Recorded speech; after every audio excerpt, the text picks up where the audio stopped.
우리가 함께 은혜 나눌 말씀은 갈라디아서 1장 1절에서 5절까지 말씀.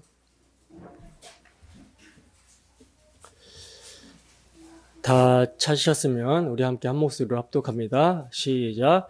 사람들에게서 난 것도 아니요 사람으로 말미암은 것도 아니요 오직 예수 그리스도와 그를 죽은 자 가운데서 살리신 하나님 아버지로 말미암아 사도된 바울은 함께 있는 모든 형제와 더불어 갈라디아 여러 교회들에게 우리 하나님 아버지와 주 예수 그리스도로부터 은혜와 평강이 있기를 원하노라.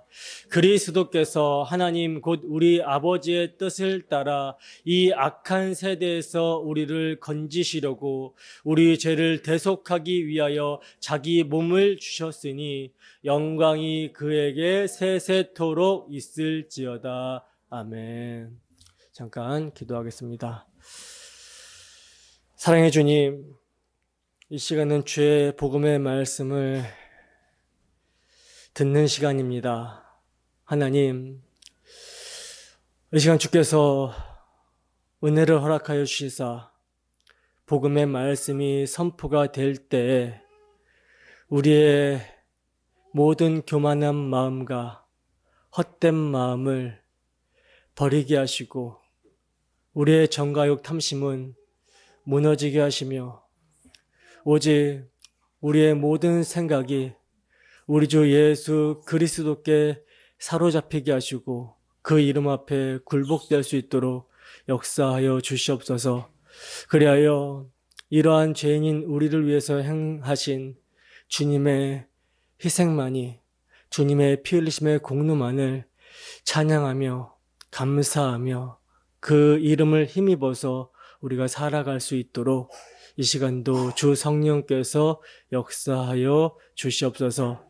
이를 위하여 부족한 사람이 강단에 섰사오니 저희 입술과 마음의 생각을 주관하여 주셔서 온전히 주의 복음만을 선포하게 하시며 주 성령의 하나됨의 역사가 있을 수 있는 시간 될 수 있도록 주여 함께하여 주시옵소서. 감사드리며 거룩하신 예수 그리스도의 이름으로 기도드립니다. 아멘.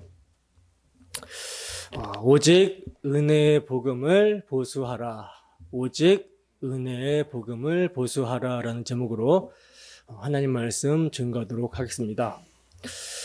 지난주에 우리는 요한복음의 말씀을 이제 마지막까지 다 살펴봤었습니다. 그래서 이제 어떤 말씀을 살펴볼까? 우리 공동체 유익을 위해서 어떤 말씀을 살펴보는 것이 좋을까? 이렇게 한 주 동안 기도하면서 고민하다가 어제까지 고민을 했어요. 히브리서를 살펴보면 유익할 것 같기도 하고 또 예수 그리스도의 보혈이라는 주제로 한 10주 정도 살펴보면 어떨까 뭐 이런 생각도 하다가 아무래도 복음을 보수하는 말씀을 살펴봐야겠다 하고 갈라디아서를 택했습니다. 여러분, 오늘날처럼 말씀이 선포가 되는 교회 강단에서 오직이라는 십자가 대속의 복음이 총체적으로 공격을 받고 있었던 적은 없었습니다. 교회의 세속화로 인한 시대의 정신의 침투와 이로 말미암아 사이비 이단들은 물론이고 자유주의 신학이 가만히 들어와서 이제는 교회 안에서 자신이 안주인인 양 목소리를 내고 있다는 거예요. 그리고 더욱더 참 마음을 힘들게 하는 것은 가장 교리적으로 바르다라고 할 수 있는 개혁주의 안에서도 그리스도의 순종을 공생애 동안 죄인을 대신해서 율법을 지켰다라는 능동적 순종과 죄인을 대신해서 형벌을 받으셨다라는 수동적 순종으로 이렇게 그리스도의 순종을 둘로 나누어서 그리스도의 대속의 공로를 믿음으로 말미암는 의를 훼손시키고 있다라는 사실입니다.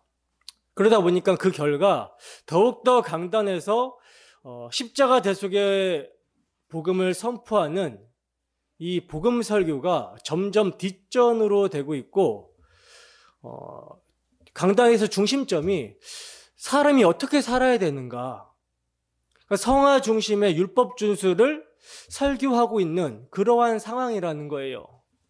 쉽게 말해서 여러분, 교회 강단에서 복음이 다른 복음으로 대체가 되고 있는 위기의 상황이라는 것입니다. 때문에 오늘날 이러한 교회 강단의 위기 속에서 우리가 복음을 보수하기 위해 갈라디아서를 살펴보는 것은 굉장히 적실성이 있다라고 여겨집니다. 왜냐하면 갈라디아서는 복음을 변증하는 서신서이기 때문이라는 거예요. 왜 여러분 바울 사도가 갈라디아서를 통해서 복음을 변증을 하고 있을까요? 복음을 보수하고 복음을 변증하고 있거든요. 왜 복음을 보수하고 변증하고 있을까요? 그 당시에도, 사도시대 당시에도 다른 복음을 가지고 교회 안에 침투해서 복음을 변질시키려고 하는 자들이 있었기 때문이라는 거예요. 그래서 사도는 복음을 보수하고자 참 복음을 변호하며 증거하고 있는 것입니다. 그렇다면 여러분, 참 복음이란 무엇입니까? 갈라디아서의 요절, 핵심이라고 할 수 있는 말씀이 2장 16절이거든요. 갈라디아서 2장 16절을 함께 읽어보겠습니다. 시작. 사람이 의롭게 되는 것은 율법의 행위로 말미암음이 아니요 오직 예수 그리스도를 믿음으로 말미암는 줄 알므로 우리도 그리스도 예수를 믿나니 이는 우리가 율법의 행위로서가 아니고 그리스도를 믿음으로써 의롭다함을 얻으려 함이라. 율법의 행위로서는 의롭다함을 얻을 육체가 없느니라. 아멘. 보시면 여기서 바울 사도는요, 사람이 의롭게 되는 것은 하고 문제를 제기합니다. 그리고 이것이 어떻게 가능하여질 수 있는가라고 하는 해답을 제시하고 있어요. 이것이 여러분 복음이에요. 그렇다면 여러분, 이것이 왜 복음입니까? 왜 이것이 복음이 되는 것이죠? 왜냐하면 모든 사람은요, 첫사람 아담의 범죄 이후에 하나님과 분리된 상태에서 태어나고 살아가기 때문이라는 거예요. 이 말은 뭡니까? 이 말은 지금 사람이 의롭지 못한 상태에서 살아간다라는 것이죠. 사람이 의로워야 하나님과의 관계가 화목할 수 있는데, 회복될 수 있는데, 첫사람 아담에서 범죄한 죄로 말미암아 모든 인간은 불의한 상태에서 태어나서 하나님과 분리된 채 살아가고 있다라는 거예요. 때문에 가장 긴급한 문제는 하나님과 분리된 이러한 관계가 화목하게 되기 위해서 어떻게 하면 사람이 의롭게 될 수 있는가? 이것이 문제입니다. 그리고 이것이 왜 이렇게 긴급한 문제냐면, 만약에 의롭게 되지 못하고 하나님과 분리된 상태에서 죽게 된다면 한번 죽는 것은 정한 것이요 그 이후에 심판이 있다라고 하신 말씀과 같이 인간의 육체의 죽음 이후에 하나님과 영원히 분리가 되는 영원한 진노의 형벌을 받게 되기 때문이라는 것입니다. 근데 더욱더 절망스러운 사실이 있죠. 어떤 사실입니까? 그것은 성경의 증언에 따르면 인간의 행위로서는, 인간의 그 율법 지키는 그런 행위로서는 의롭다함을 얻을 육체가 없다라는 사실이에요. 그러니까 유대인들은 율법이 주어졌는데 그 율법을 지킴으로 망하고, 이방인들은 마음의 그 양심을 따라 살다가 망하게 된다라는 사실입니다. 그러므로 사도는 이러한 우리에게 오직 기쁜 소식, 복음은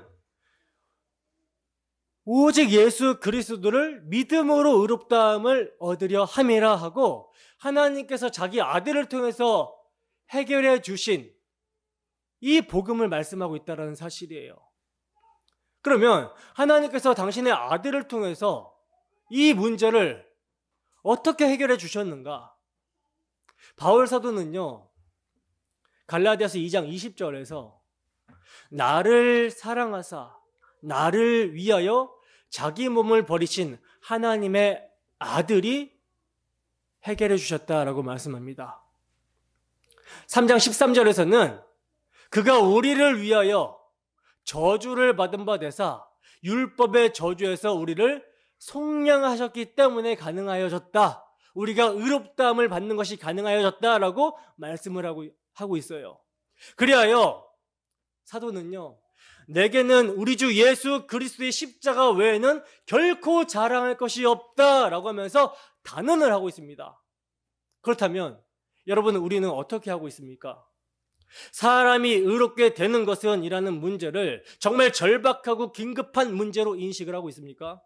이것이 어떻게 해서 가능하여졌는지 이 복음 진리를 증언하는 일에 열정을 쏟고 있습니까? 그리하여 십자가만을 자랑하고 있습니까? 여러분, 우리는 여기에 대해서 대답을 해야 합니다. 이것보다 더 절박한 문제가 있는가? 이것보다 더 기쁜 소식이 있는가? 이것보다 더 감격스럽고 감동스러운 말씀이 있는가? 저는 여기에 단호하게 없다고 말씀을 드립니다. 왜냐하면 십자가 대속의 복음을 들음으로 성령이 임하게 됩니다. 십자가 대속의 복음을 들음으로 성령이 임하게 되면 사람이 죄와 허물로 죽은 상태에서 거듭나게 되는 중생하는 역사가 일어나게 됩니다. 대속의 복음을 들음으로 믿음이 생깁니다. 그 믿음을 통해 죄사함과 의롭다함을 받게 됩니다. 대속의 복음을 들음으로써 어린아이가 마치 젖을 먹고 자라듯이 자라남이 있게 되고요, 대속의 복음을 들음으로 죄가 무엇인지 의가 무엇인지 심판이 무엇인지 깨닫고 회개하여 돌이켜 그리스도만을 의지하는 역사가 생기게 됩니다. 대속의 복음을 들음으로 사랑이 무엇인지를 알고요, 사랑으로 역사하는 믿음으로 행하는 삶이 나타나게 되는 것이며, 대속의 복음을 들음으로 그리스도의 장성한 분량까지 자라게 되는 거예요. 그러니까 복음을 들음으로써 성화 또한 나타나게 된다는 사실입니다. 성화 또한 복음의 말씀을 들음으로 되어진다는 사실이에요.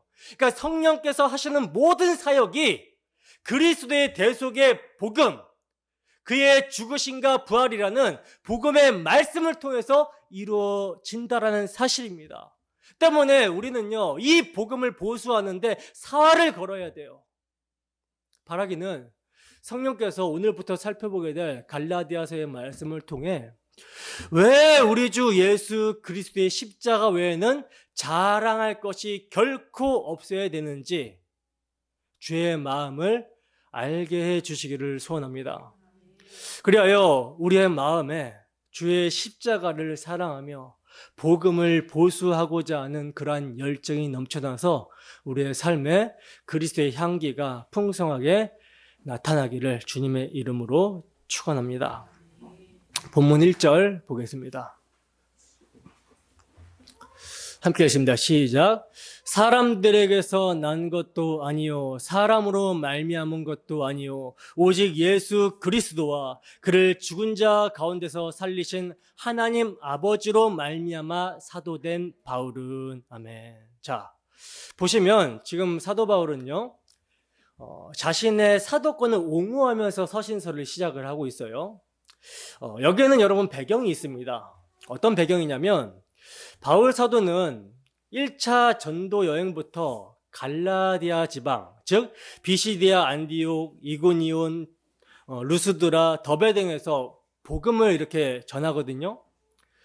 사도가 갈라디아 지방의 복음을 전할 때요, 갈라디아 지방 사람들은요, 사도가 전하는 복음을 듣고 굉장히 기뻐합니다. 그리고 자신에게 복음을 전해준 바울 사도를 마치 하나님의 천사를 맞이하듯이 예수 그리스도를 영접하듯이 맞이하고 대접을 했어요. 시력이 좋지 않은 바울 사도에게 자기의 눈이라도 빼어줄 정도로 그들에게 복음을 전해준 바울 사도를 사랑했습니다. 근데 이렇게 사도가 전해준 복음으로 말미암아 기뻐하는 갈라디아 지방에 누가 내려오냐면 예루살렘에서 어떤 유대인들이 내려왔어요. 그리고 이 사람들이 다른 복음을 전하기를 시작합니다. 이 사람들은요, 바울이 좋은 사람이긴 하지만 예루살렘에 있는 베드로나 야고보 같은 사도들의 아류일 뿐 그리 대단한 사람은 아니며, 심지어 사도는 더더욱 아니라고 말하고 다니면서 바울의 가르치는 내용, 바울이 전한 복음에는 치명적인 오류가 있다라고 말하고 다니기 시작합니다. 그 치명적인 오류란 하나님께 의롭다함을 인정받기 위해, 그리고 하나님 앞에 거룩하게 되기 위해서는 복음을 믿을 뿐만 아니라 예수님의 대속, 그들을 위해서 죽으심을 믿을 뿐만 아니라 할례를 받아야 되고 율법을 다 지켜야 되는데, 바울이 이 점을 빼먹고 전하고 다녔다라는 거예요.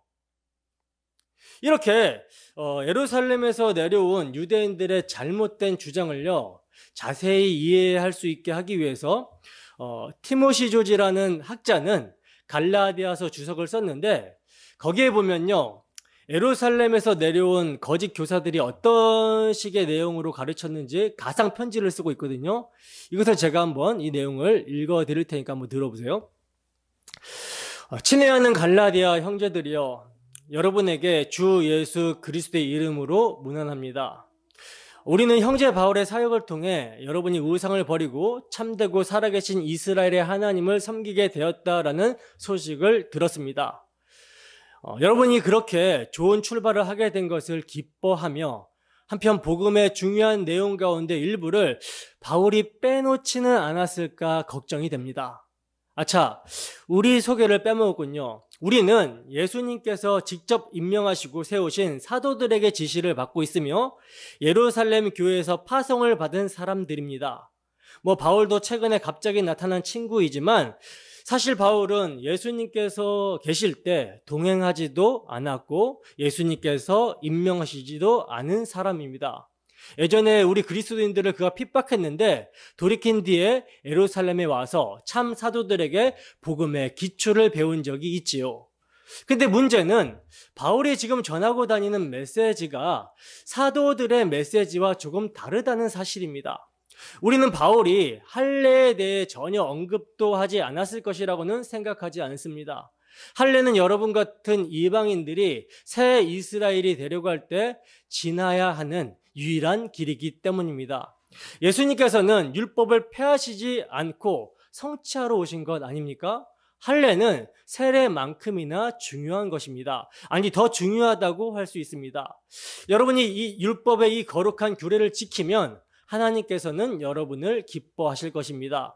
우리는 지금 율법을 지키는 그리스도인들의 새로운 연합을 생각하고 있습니다. 우리는 참 그리스도인들입니다. 우리의 위대한 모범이 되신 예수님께서도 율법을 지키심으로 아버지를 기쁘시게 해드렸다면 우리도 당연히 그래야 할 것입니다. 이게 이제 가상 편지로 학자가 쓴 내용이에요. 여러분, 예루살렘에서 내려온 유대인들의 거짓 선생의 요점이 무엇인지를 아시겠습니까? 바울은 예수께서 사도로 임명하시지도 않은 사람이고, 본래 예수님을 박해하다가 돌이킨 뒤에 예루살렘에 와서 사도들에게 복음의 기초만 배운 사람이라는 거예요. 그리고 문제는 바울이 전하는 내용이 사도들이 가르치는 것과 다르다라는 것입니다. 예수님을 믿을 뿐만 아니라 할례도 받아야 되고 율법도 지켜야 되는데 바울 사도가 이걸 빼먹겠다라고 주장을 하고 있는 거예요.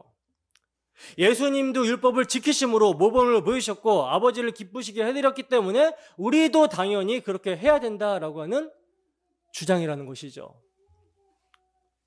여러분, 이게 완전히 거짓말이죠. 완전히 다른 복음입니다. 그러니까 예루살렘에서 내려온 유대인들이 한 말은 다 거짓말이었다라는 거예요. 때문에 바울 사도는요, 이들이 복음을 왜곡한 것에 대해서 분노하면서 이들의 가르침에 속아 넘어간 갈라디아 교회에게 변증 형태의 편지를 쓰고 있는 거예요. 그래서 그 편지의 시작이 무엇으로 시작이 되고 있습니까? 자신이 사도라는 것을 옹호하면서 시작을 하고 있죠. 왜 자신이 사도라는 것을 옹호하면서 편지를 시작하고 있을까요? 이게 굉장히 중요하거든요. 왜냐하면 사도권이 세워지지 않는다면 바울 사도가 전한 복음의 권위가 세워질 수 없었을 것이기 때문이라는 거예요.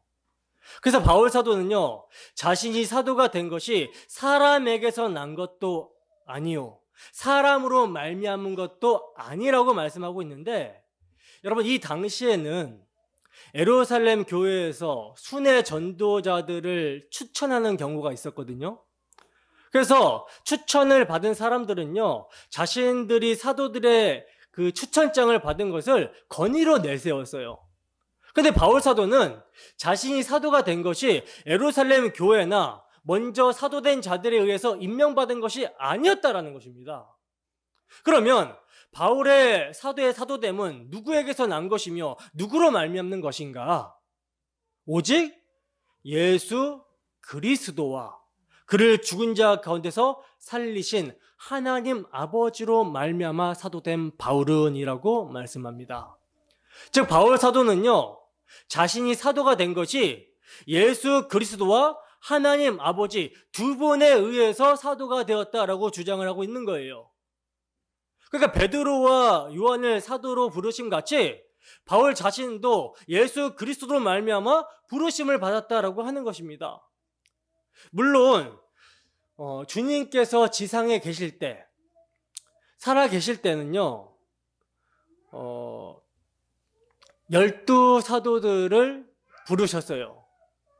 그러니까 예수님께서 지상에 계실 때 부름을 받은 12 사도의 명단에 바울 사도의 이름이 들어있지 않는 것은 사실입니다. 그래서 다른 점이 있다면 12 제자들은 지상에 계신 주님에 의해서 사도로 부르심을 입은 반면에 바울 사도 자신은요, 부활하신 주님에 의하여 사도로 부르심을 받았다라고 하는 거예요. 이 점을 사도행전 9장에서 말씀해 주고 있는데 함께 읽어보겠습니다. 사도행전 9장 15절에서 16절입니다. 함께 읽습니다. 시작. 주께서 이르시되 가라, 이 사람은 내 이름을 이방인과 임금들과 이스라엘 자손들에게 전하기 위하여 택한 나의 그릇이라. 그가 내 이름을 위하여 얼마나 고난을 받아야 할 것을 내가 그에게 보이리라 하시니. 아멘. 여러분, 바울 사도가 어디서 주님을 만납니까? 다메섹 도상에서 해보다도 더 밝은 빛 가운데 그를 부르시는 주님을 만나게 되죠. 바울아, 사울아, 사울아 이렇게 하고 주님께서 친히 바울 사도를 부르셨어요. 근데 그렇게 사울이 주님을 만나고 나서 여러분 어떻게 되어버리죠? 사흘 동안 보지도 못하고 먹지도 못하게 되어버리잖아요. 이때 주님께서는요, 다메섹에 있는 아나니아라는 사람을 부르셔서 사울에게 찾아가게 하시고 안수하여 그를 다시 보게 하라고 말씀을 하시는데, 아나니아가 사울의 행적을 알고 사울이 대제사장에게 공문을 받아다가 다메섹에 있는 그리스도인들을 잡아 죽이려고 했다라는 그 행적을 알고 기꺼이 가려고 하는 것을 꺼려할 때 주님께서는 그에게 바울 사도의 사명을 말씀해 주시고 있는 거예요. 이 사람은 내 이름을 위해서, 주 예수의 이름을 위해서 이방인과 임금들과 이스라엘 자손들에게 전하기 위하여 택한 나의 그릇이다 라고 말씀을 하고 있습니다. 그러니까 다른 사도는 주님께서 살아계실 때 사명을 주시고 부르셨다면, 바울 사도는요, 죽으시고 부활하신 주님이 친히 그를 만나주시고 그를 부르셨다라는 점이 다를 뿐이라는 거예요. 그래서 여러분, 바울 사도는요, 예수 그리스도 주님에 의하여 사도로 부르심을 받았다라는 데에서 멈추지 않고 그를 죽은 자 가운데서 살리신 하나님 아버지로 말미암아 사도된 바울은이라고 하면서 그의 사도의 권위를 하나님까지 결부시키고 있는 거예요. 왜냐하면 자신을 사도로 부르신 분은 부활하신 주님이시고 주님을 죽은 자 가운데서 다시 살리신 분은 하나님이기 때문이라는 것이죠. 여러분, 바울 사도가 죽은 자 가운데서 그리스도를 살리신 하나님 아버지라 이렇게 말씀하고 있는 것은요, 굉장히 중요한 의미가 있는 말씀입니다. 어떤 중요한 의미가 있는 말씀이냐면, 만약에 주님의 다시 사심이 없었더라면, 만약에 하나님께서 예수님을 죽은 자 가운데서 다시 살리지 않으셨더라면 예수님은 죗값을 치르신 거에 치르지 않게 되는 거예요. 예수님의 속량은 물거품이 되는 거예요. 그렇게 되면 바울 사도 자신만이 아니라 다른 사도들의 권위도 설 수 없게 되는 것입니다. 그리고 복음의 권위도 세워질 수 없게 되는 거예요. 바울 사도는요, 이 점을 고린도전서에서 이렇게 말씀을 하고 있어요. 고린도전서 15장 14절에서 15절 말씀입니다. 함께 했습니다. 시작. 그리스도께서 만일 다시 살아나지 못하셨으면 우리가 전파하는 것도 헛것이요 또 너희 믿음도 헛것이며 또 우리가 하나님의 거짓 증인으로 발견되리니 우리가 하나님이 그리스도를 다시 살리셨다라고 증언하였습니다. 만일 죽은 자가 다시 살아나는 일이 없으면 하나님이 그리스도를 다시 살리지 아니하셨으리라. 아멘. 자, 그러므로 여러분, 바울 사도의 사도됨은 사람들에게서 난 것도 아니요 사람으로 말미암은 것도 아니요 오직 예수 그리스도와 그를 죽은 자 가운데서 살리신 하나님 아버지로 말미암아 된 것입니다. 그리고 이 점은요, 바울 사도가 전한 복음도 마찬가지예요. 바울 사도가 전한 복음도 사람의 뜻으로 된 것이 아니며 사람에게 사도가 배워서 된 것이, 또 배워서 받은 것이 아니라는 사실입니다. 그래서 갈라디아서 1장 11절에서 12절 말씀을 보시면 이렇게 말씀하고 있는 거예요. 함께 했습니다. 시작. 형제들아, 내가 너희에게 알게 하노니 내가 전한 복음은 사람의 뜻을 따라 된 것이 아니니라. 이는 내가 사람에게 받은 것도 아니요 배운 것도 아니요 오직 예수 그리스도의 계시로 말미암은 것이라. 아멘. 자, 그렇다면 바울 사도의 사도됨이 사람에게서 난 것도 아니고 사람으로 말미암은 것도 아니며 오직 예수 그리스도와 그를 죽은 자 가운데서 살리신 하나님으로 말미암아 된 것이고, 또 바울 사도가 전하는 복음 또한 사람의 뜻으로 된 것이 아니고 사람에게 받거나 배워서 된 것이 아니라 오직 예수 그리스도의 계시로 말미암는 것이라면, 바울은 무엇 때문에 예수 그리스도와 아버지 하나님으로부터 사도로 부르심을 받았으며 무엇 때문에 예수 그리스도의 계시로 복음을 받게 되었는가? 과연 사도란 무엇을 하기 위해서 세움을 받은 자인가? 라고 하는 질문을 던져봐야 되는 것이죠. 과연 사도란 무엇인가? 무엇입니까? 에베소서 2장 20절입니다. 함께 읽습니다. 시작. 너희는 사도들과 선지자들의 터 위에 세우심을 입은 자라. 그리스도 예수께서 친히 모퉁이 돌이 되셨느니라. 아멘. 여러분, 사도는, 바울 사도가 사도로 부르심을 받은 것은요, 교회의 터를 세우기 위한 특별한 사명을 위해서 부름을 받았다라는 사실이에요. 바울 사도뿐만 아니라 모든 사도들은 우리 주 예수 그리스도께서 교회의 터를 놓기 위해서 특별한 사명을 위해서 세우신 자들입니다. 그래서 바울 사도는 이 점을 본문 2절에서 나타내고 있는데 함께 읽어보겠습니다. 본문 2절입니다. 시작. 함께 있는 모든 형제와 더불어 갈라디아 여러 교회들에게. 아멘.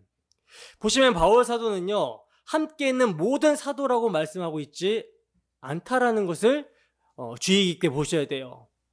함께 있는 모든 형제라고 부르고 있습니다. 그러니까 이들은 형제들이었으나 사도는 아니었던 거라는 것이죠. 이 점을 바울 사도가 얼마나 조심성 있게 말씀하고 있는지를 골로새 교회에 보낸 서신서의 인사를 통해서도 알 수가 있는데, 골로새서 1장 1절 말씀 함께 읽어볼게요. 시작. 하나님의 뜻으로 말미암아 그리스도 예수의 사도된 바울과 형제 디모데는. 아멘. 자, 보시면 하나님의 뜻으로 말미암아 그리스도 예수의 사도된 바울과 형제 디모데는이라고 말씀을 하고 있죠. 그러니까 하나님의 뜻으로 바울은 뭘로 부름을 받았고 사도로 부름을 받았고, 그러나 디모데는 사도가 아니라 형제였을 뿐이라는 거예요. 그렇기 때문에 여러분, 사도는요 반복되거나 계승되는 것이 아닙니다. 한시적인 직분으로 교회에 털을 놓고 사라지게 되는 거예요. 신약의 교회는요 아버지와 아들로부터 사도로 부르심을 받고 오직 예수 그리스도로부터 계시를 받아 복음을 전한 사도들의 터 위에 세워진 것이 교회입니다. 그래서 바울 사도는 뭐라고 이야기합니까? 내가 너희에게 전한 복음, 나는 사도로 부름을 받았다. 하나님의 교회를 세우기 위해서 사도로 부름을 받았고, 내가 받은 복음도 예수 그리스도께서 친히 계시로 나에게 주신 것이다. 그렇기 때문에 내가 너희에게 전한 복음, 이 복음 말고 다른 복음을 전하면 저주를 받을 것이다. 이렇게 강력하게 외친 거예요. 저주를 받습니다, 여러분. 그러면 여러분, 이 사도들이 오직 예수 그리스도로부터 계시를 받은 복음, 그들의 가르침을 무엇으로 남겨놨습니까? 성령의 감동으로 기록한 신약 성경으로 남겨놓은 것이죠. 때문에 교회의 절대적인 기준과 표준은 뭐가 되는 거예요? 성경이 되는 거예요. 성경. 신약 성경에는 사도들이 예수 그리스도께 들은 복음, 들은 가르침, 이것들을 성령의 감동으로 기록을 하고 있습니다. 그래서 교회의 표준과 기준이 되는 것이 신약 성경이에요. 그리고 이 신약 성경으로 뭘 해석해야 돼요? 구약 성경을 해석해야 되는 것이 사도들이 설교한 방식입니다. 성경을 해석한 방식이에요. 때문에 성경을 기록한 목적대로 오직 예수 그리스도와 그의 죽으심과 부활을 증거하기 위해서 목회자들은, 강단에서 설교하는 자들은 사용해야 된다는 것이죠. 여러분들이 성경을 읽을 때도 마찬가지예요. 기록된 목적대로 성경을 봐야 되는 것입니다. 그러므로 바울 사도가 자신의 사도권을 옹호하는 이유는요, 자신이 전한 복음의 권위를 수호하기 위해서라는 거예요. 그 권위가 예수 그리스도와 그를 죽은 자 가운데서 살리신 하나님입니다. 그리고 그가 전하는 복음의 권위도 오직 예수 그리스도의 계시로 보여주신 거라는 거예요. 그렇다면 오늘날 말씀을 맡은 설교자의 권위는 어디에서 나오는 것일까요? 성령의 감동을 받은 사도들이 기록한 오직 성경에서 나오는 것이죠. 때문에 오직 성경을 통해서 복음을 전해야 되는 거예요. 그래야 권위 있는, 최종 권위를 하나님께 두고 설교하는 것이 되는 것입니다. 저는요, 종교개혁자들이 신앙고백서로 만들어 놓은 이 유산을 굉장히 귀하게 여기고 굉장히 가치 있게 여기고 이것을 정말 열심히 공부했어요. 그래서 하이델베르그 요리문답이나 웨스민스터 요리문답이나 제네미야 요리문답이나 신앙고백서나 벨직 신앙고백서, 도르트 신경, 이런 그 신앙고백서들을 굉장히 존경하고 사랑하며 정말 집에 잔뜩 쌓아놓고 읽을 정도로, 웨스민스터 요리문답이나 신앙고백서는 그것을 강해한 책이 종류별로 있을 정도로, 그것을 다 읽어볼 정도로 굉장히 사랑해요. 굉장히 존경하고 그렇습니다. 근데 신앙의 선배들이 그렇게 이제 고민하고 연구하면서 우리가 믿어야 되는 바가 무엇인지 요리문답으로 그렇게 정리해 놓았지만 그것이 성경은 아니라는 거예요. 사람이기 때문에 실수할 수 있다라는 것입니다. 그래서 저는요, 그 아이들에게 그 웨스민스터 요리문답을 통째로 외울 정도로 가르친 사람이긴 하지만 신앙고백서에서 잘못된 내용들은 잘못되었다라고 이야기를 합니다. 이게 더 성경적이다라고 이야기를 합니다.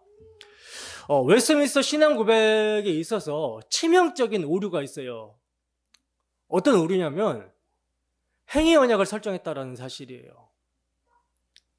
행위 언약. 하나님이 아담에게 선악과를 먹지 않는 시험만 통과하게 되면 그에게 죄를 지을 수 없는 더 나은 상태, 영생의 상태를 약속했다라고 설정을 합니다. 그러니까 아담을 처음부터 의롭고 영생 있는 하나님의 백성으로 설정한 것이 아니라 중립의 상태에서 자신의 행위로 의를 획득해야 되는 인류의 구원자의 자리에 놓아버렸다는 사실이에요. 이 설정 자체가 여러분 잘못되었거든요. 여기서 여러분 어떤 교리가 나오냐면 제가 계속 신랄하게 비판하고 있는 능동적 순종과 수동적 순종이 여기서 나와요. 예수님을 아담의 자리에 넣고 아담의 범죄를 죽음으로 해결하는 것이 수동적 순종이고, 아담이 율법 지킴의 그 실패, 율법을 지켜서 의를 획득해서 영생을 얻어야 되는데 이것을 실패했던 거, 행위 언약, 이것을 율법 지킴의 의를 획득해서 넘겨주기 위해 예수님이 율법을 지키셨다라는 것이 능동순종입니다. 이 교리가 여기서 나오는 거예요. 근데 여러분, 이것이요, 성경과 완전히 상충이 되어버립니다. 왜냐하면 성경은 사람이 의롭게 되는 것이 뭐라고 얘기를 하고 있습니까? 율법으로 안 된다라고 그러죠. 율법의 행위로는 의롭다 하심을 얻을 육체가 없다라고 증거하고 있잖아요. 성경이 증거하는 바 사람이 의롭게 되는 것은 예수 그리스도의 십자가 대속을 통해 그 피의 공로를 믿음으로 말미암아 의롭게 된다라고 합니다. 그런데 이 주장을 그대로 따라가게 되면 의롭게 되는 것이 예수님의 피의 공로를 믿음으로 말미암아 의롭게 되는 것이 아니라 율법을 지킴으로 되는 것이 되어버리는 거예요. 그 대상이 아담에게서 예수님으로 바뀌어버린 게 되는 것입니다. 그래서 비성경적이라고 얘기를 하는 거예요. 그래서 이것을 따라가면 안 된다라고 주장을 하는 것입니다. 그리고 웨스트민스터 그 신앙 고백서도요, 성경에 관해서 기록을 한 걸 보면 오직 기준과 표준은 성경이라고 말씀하고 있어요. 성경을 통해서 요리문답도 점검을 받아야 되는 것입니다. 그래서 보다 이게 더 성경적이면 바뀌어져야 되는 거예요. 근데 오늘날 많은 신학자들이 웨스트민스터 신앙 고백서를 성경보다 위에 놓고 있어요. 특히 지금 능동주의자들, 능동순종주의자들은 신앙 고백서를 성경의 기준보다 높여놓고 있어요. 그래서 웨스트민스터 그 신앙 고백서에서는 이렇게 얘기했는데 니들이 뭔데 지금 따지냐 하고 그를 누르고 있는데, 굉장히 잘못된 그 자세죠. 항상 우리의 표준과 기준은 성경입니다. 성경에서 아니라고 하면 목에 칼이 들어와도 아닌 거예요. 대속이 무너져 버려요. 이 교리를 따라가면요, 이런 말이 나온다니까요. 제가 이건 직접 들은 거예요. 어떤 말이 나오냐면 예수님의 대속으로는 의롭다함을 받을 수 없다. 구원을 받지 못한다. 그럼 무엇으로 구원을 받을 수 있냐?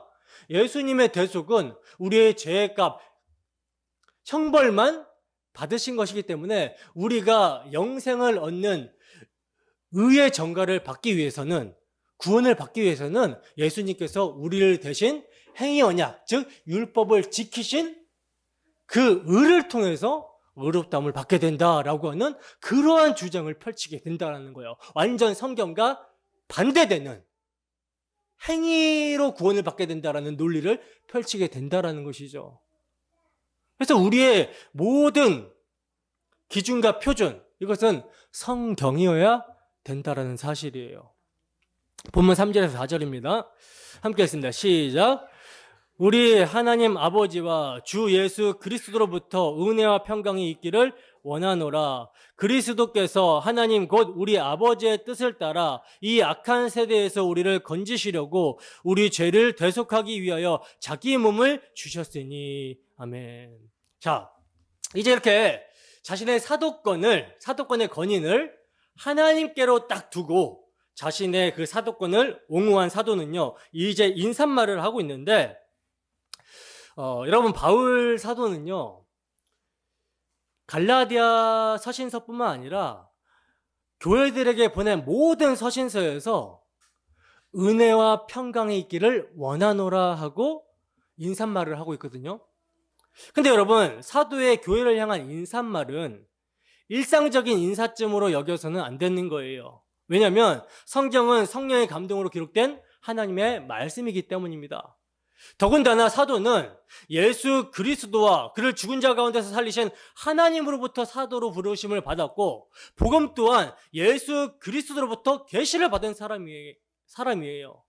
그러한 그가 지금 교회를 향해서 은혜와 평강이 있기를 원한다 하고 말씀을 하고 있습니다. 이것은요, 복음 자체를 한마디로 지금 압축한 표현이거든요. 은혜는 뭡니까? 받을 자격이 없는 자에게, 또 갚을 능력 또한 없는 자에게 무상으로 거저 주는 것을 은혜라고 합니다. 이 은혜는 가치가 없기 때문이 아니라 그 가치가 너무나 엄청나기 때문에 호의로 줄 수밖에 없는 것이 은혜인 거예요. 이 은혜를 하나님께서는 누구로 말미암아 주신다고요? 예수님을 통해서 주신다라는 것입니다. 그리고 이 은혜를 받게 될 때 비로소 뭘 누리게 되죠? 평강을 누리게 된다라는 사실이에요. 누구와의 평강입니까? 아버지와의 평강입니다. 인간의 행위로 되는 것이 아니에요. 오직 예수 그리스도로 말미암아 주어진 은혜, 대속의 은혜로 말미암아 평강을 누리게 된다는 사실입니다.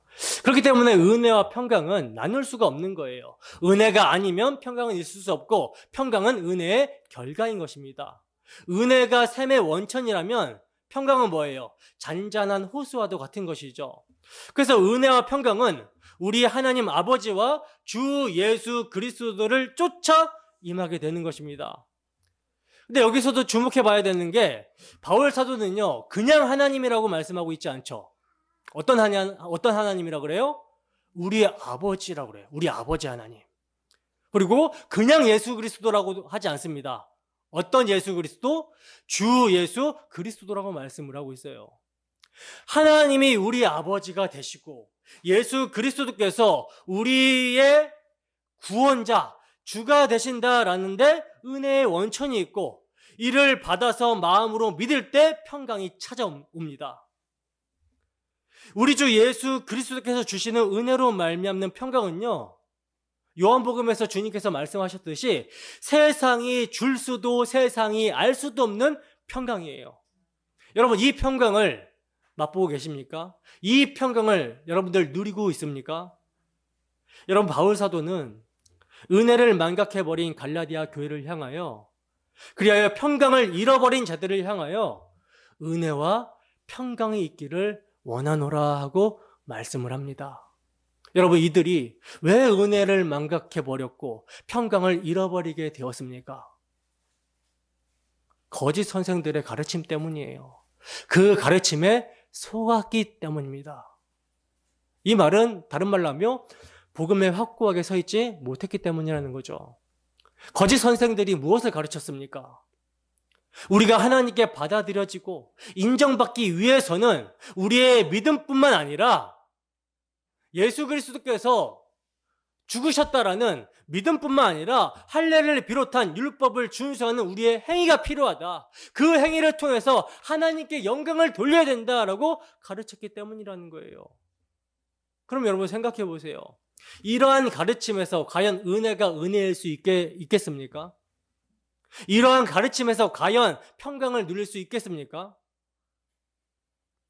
이제 예수님께서 죽으심을 통해서 우리가 하나님의 자녀가 되었고, 할례를 이제 행해서 하나님의 자녀로 들어오게 되었다. 그렇기 때문에 이것을 유지하기 위해서는 율법을 열심히 지켜라. 이 율법을 지킴으로 하나님께 영광을 돌려라. 이러한 가르침에서 여러분 평안이 있겠냐는 거예요.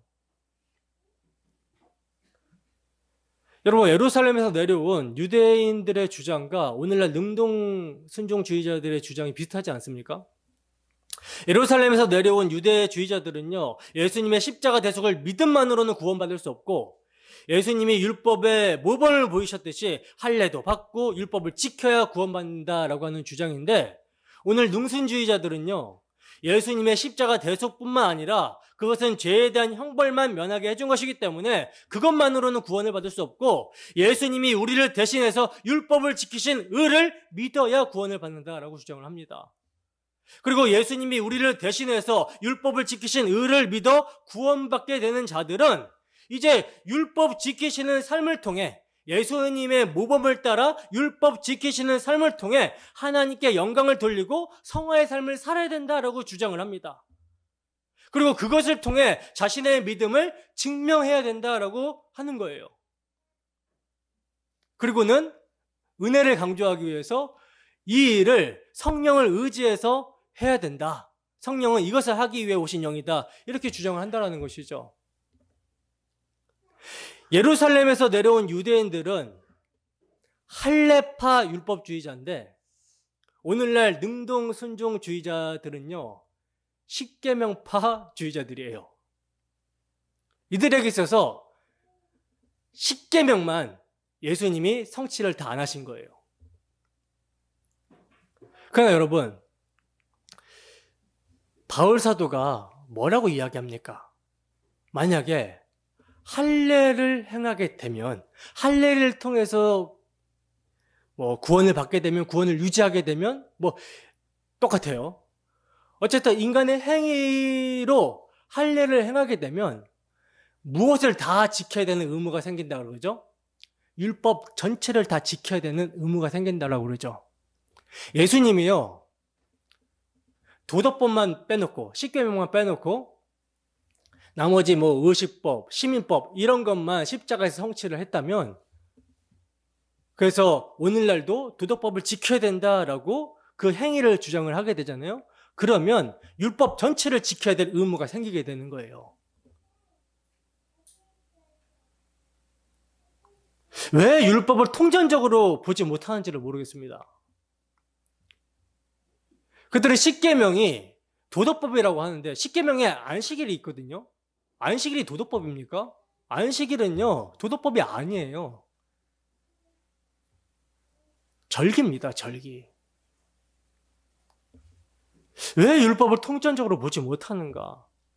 율법은 여러분 모형이고 그림자이고 예표입니다. 이것을 통해서 실체이신 예수 그리스도의 인격과 사역을 보라고 초등교사로 주어진 거예요.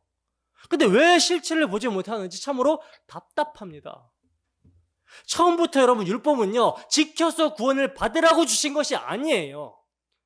죄가 없는 상태에서의 아담은요, 아담에게 선악과 먹지 마, 이 율법을 주신 것은요, 이 율법을 통해서 하나님을 사랑하라고 주신 거예요.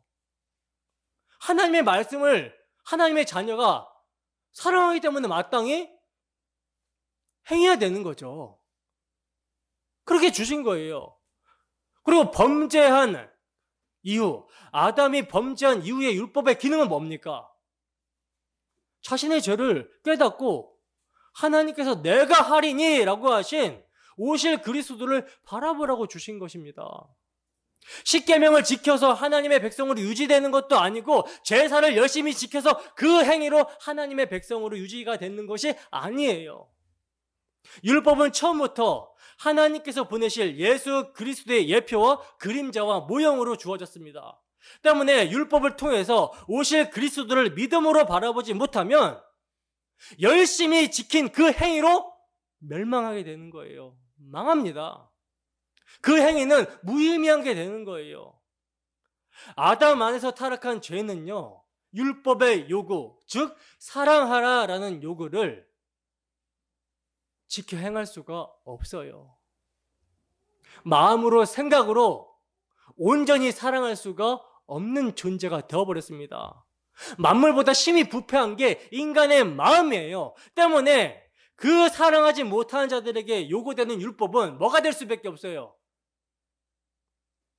죄의 삭은 사망이라는 죽음입니다.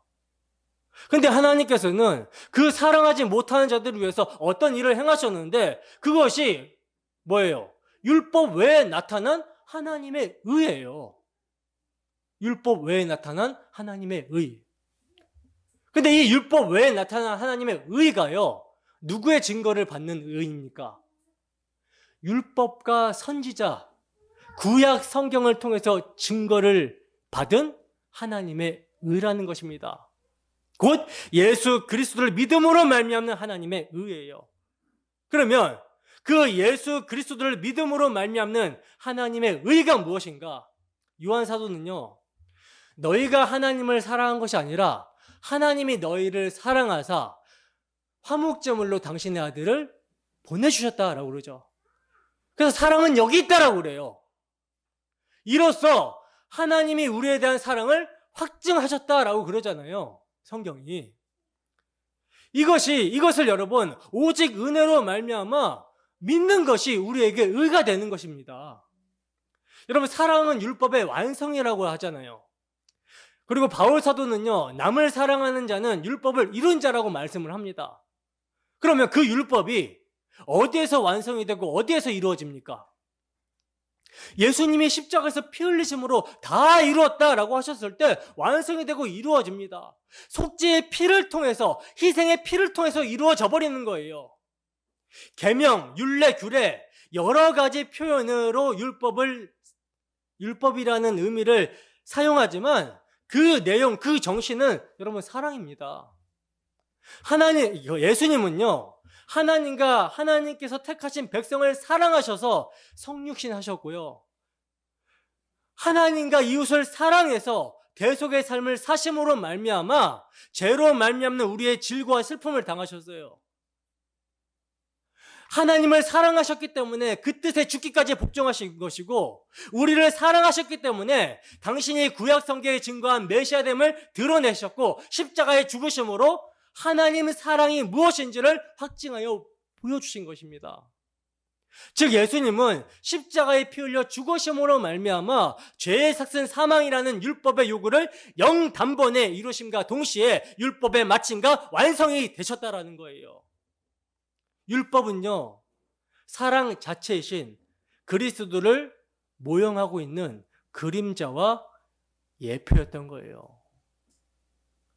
그러므로 율법은 계명과 율례, 규례로 구별하여 예수님의 인격과 예수님의 사역이 무엇인지를 설명할 수는 있지만 이것을 구분지어서 나눠버리게 되면 안 되는 것입니다. 그렇게 되면요, 예수님의 순종이 십계명을 지킨 순종과 의식법을 지킨 순종 두 개가 되어버려요. 그러나 그렇지 않습니다. 율법의 제정자이시오, 십계명을 주신 자시오, 말씀 자체이신 거룩하신 예수님이, 십계명 자체도 예수님의 인격을 상징합니다. 예수님의 거룩하심을 상징해요. 사랑 자체이신 그분의 속성을 가리키는 거예요. 근데 그 말씀 자체이시오 거룩하신 예수님이 죄인을 구원하시기 위해서는 어떻게 돼요? 그냥 내려와 버리면 다 죽어요. 산상수훈으로 떨어져 버리면 다 죽습니다. 근데 그 예수님이 죄인을 위해서 쪼개져 버리시는 거, 이것을 보여주는 것이 여러분 제사법이에요. 희생 제사입니다. 그러니까 율법은 십계명이든 제사법이든 시민법이든 모든 율법은, 모든 구약 성경은 예수님이 오셔서 하실 일을 그림자와 모형으로 보여주고 있었던 거라는 거죠. 이것이 사랑이라는 것을 보여주고 계셨던 거라는 거예요. 여러분, 예수님의 속죄는 영단번에 이루어졌습니다. 그리고 이제 그 효력은 영원합니다.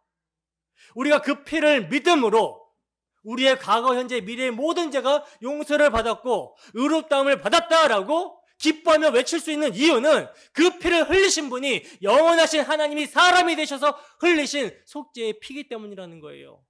그리고 그 피가 성령으로 말미암아 믿는 성도의 마음 가운데 뿌려지고 적용이 되어지기 때문에 그리스도의 십자가 사랑이 새겨지게 되고 그 사랑 가운데 행하게 되는 거예요.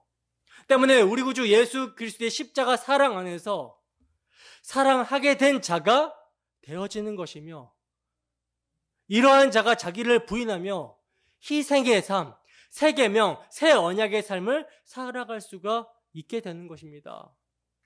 그러니까 계명이 떨어지게 되면, 계명은 마음을 요구하는 것이기 때문에 우리는 우리의 죄인됨이 드러날 수밖에 없어요. 그러면 이러한 우리를 위해서 십자가의 피 흘리심으로 말미암아 사랑을 이루신 그 주님의 사랑을 우리는 의지합니다. 그리고 이러한 우리를 사랑한 자로 의롭다고 여겨주신 하나님의 은혜 가운데 이것을 힘입어서 예수님께서 우리를 위해서 희생하셨듯이 우리도 우리의 육신을 쳐서 복종시키며 희생하는 자의 삶을 살아가는 거예요. 이게 새 계명, 새 언약의 삶인 것입니다. 이것은요, 조문을 통해서 율법의 행위를 지키는 것과는 질적으로 다른 문제예요. 죄에 대해서 죽은 자요, 의에 대해서 산 자로 살아갈 수 있게 되는 것입니다. 어디 안에서? 그리스도의 대속의 은혜 아래서. 그리하여 오직 은혜로 말미암아 하나님 아버지와 평강을 누리게 되며 우리를 위해 죽으시고 다시 사신 주 예수를 위해서 살게 되는 거예요. 그리스도의 사랑이 강건하는 것, 그리스도의 피가 우리의 마음 가운데 뿌려지고 그 피가 우리의 마음 가운데 증거가 되고 그 피의 사랑이 우리의 심령을 강건하는 것, 이게 성화의 동력이에요. 그러나 거짓 교사들이 가르친 내용이 사실이라면 하나님께서는요, 열심히 노력하면 되는 일에 약간의 도움을 주실 뿐 참으로 아무것도 할 수 없는 죄인들에게 값없이 은혜를 주신 분이 아니게 됩니다. 능동순종주의자들이 주장하는 그리스도의 수동적 순종, 십자가도 마찬가지예요. 그 십자가는 죄에 대한 형벌만 해결해 줄 뿐 아무런 능력이 없는 십자가예요.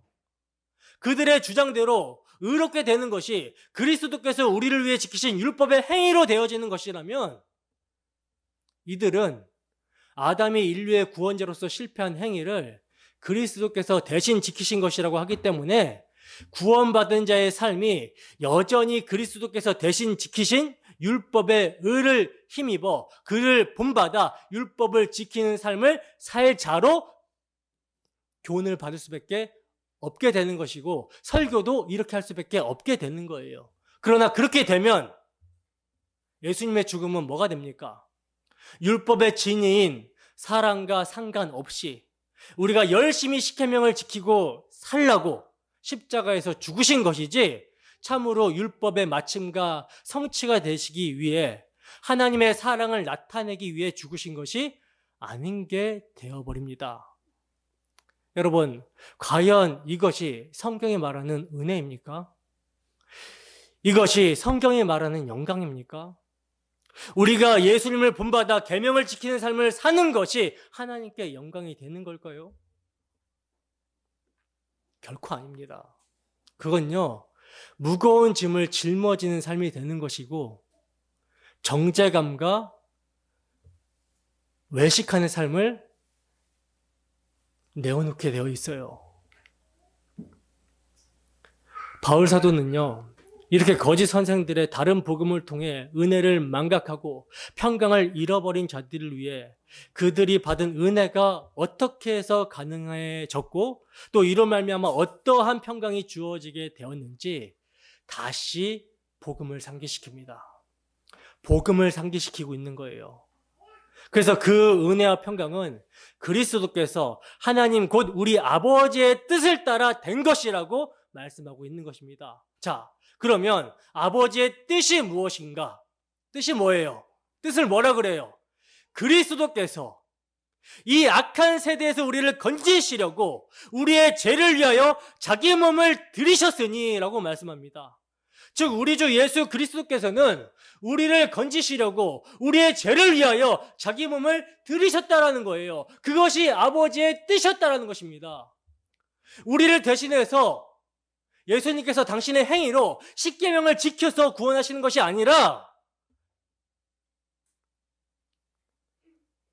그리하여 그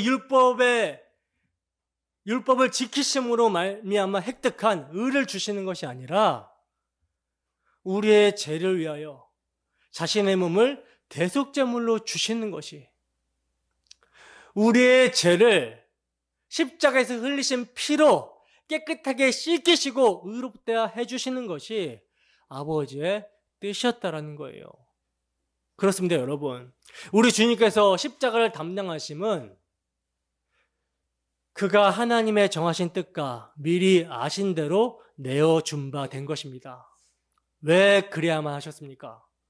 우리의 죄를 위하여, 이 악한 세대에서 우리를 건지시기 위하여입니다. 주님은 죽으시고 다시 사심을 통해서 이 악한 세대에서, 우리의 죄에서 우리를 건져 주셨던 거예요. 여러분,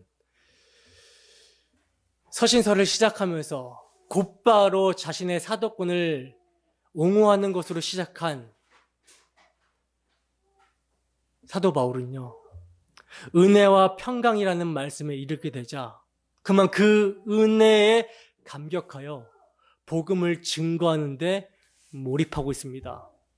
그리하여 영광을 저에게, 아버지의 뜻을 따라 이 악한 세대에서 우리를 건지시기 위해서, 우리를 죄에서 건지시기 위해서 당신의 몸을 내어주신 저에게, 그에게 영광이 세세토록 있을지어다 하고 영광을 돌리고 있습니다. 이게 영광이에요. 여러분, 오늘 본문은 사도 바울이 영광을 돌리는 것으로 마치고 있는데, 이건요, 영광을 받으세요, 받으세요 라고 말한다고 해서 영광이 돌려지는 것을 말하는 것이 아니죠. 하나님 곧 우리 아버지의 뜻을 따라 살아가는 것이 영광을 돌리는 길입니다. 그러면 그 아버지의 뜻이 무엇입니까? 우리 주 예수 그리스도께서는 아버지의 뜻을 따라 우리를 이 악한 세대에서 건지시기 위해 우리를 속량하셨다라고 합니다. 그렇다면 우리에 대한 아버지의 뜻은 무엇이겠습니까? 이 악한 세대에서 우리를 건지시기 위해 아버지께서 마련해 주신 사랑, 아버지께서 마련해 주신 의, 우리 주 예수 그리스도의 십자가 공로를, 그 십자가 사랑을 믿음으로 은혜와 평강, 영생을 누리는 것입니다. 여러분, 우리에게 이 세상이 악한 세대라는 인식이 있습니까? 예수님의 피 말고는 소망이 없다라는 사실을 여러분 각성하십니까? 여러분, 제가 오직 은혜의 복음, 오직 우리 구주 예수 그리스도의 십자가 대속의 피만을 증거하는 것은요, 그 피 흘리심의 사랑이 영원하기 때문이며, 그 사랑이 진실로 성령으로 말미암아 우리 안에 역사하게 될 때 우리에게서 나오게 되는 것이 자기를 쳐서 복종시키면서 나오게 되는 사랑이기 때문입니다. 그러니까 저는요, 여러분들로 하여금 거룩한 삶을 살려고 복음만을 증거하고 있는 거예요. 정말로 이 복음이 말로만이 아니라 성령의 나타남과 능력을 우리 안에 역사하게 되기를 소원합니다. 그리하여 율법의 행위가 아닌 우리 구주 예수 그리스도의 대속의 피의 능력이 우리로 하여금, 빌립보서에서 바울 사도가 말씀하고 있듯이 성령으로 봉사하고 주 예수로 자랑하며 육체를 신뢰하지 않는 우리가 율법을 지키는 자다, 할례파다 라고 하는 것처럼 정말 예수님의 십자가만을 사랑하는 우리의 모습이 되기를 주님의 이름으로 축원합니다.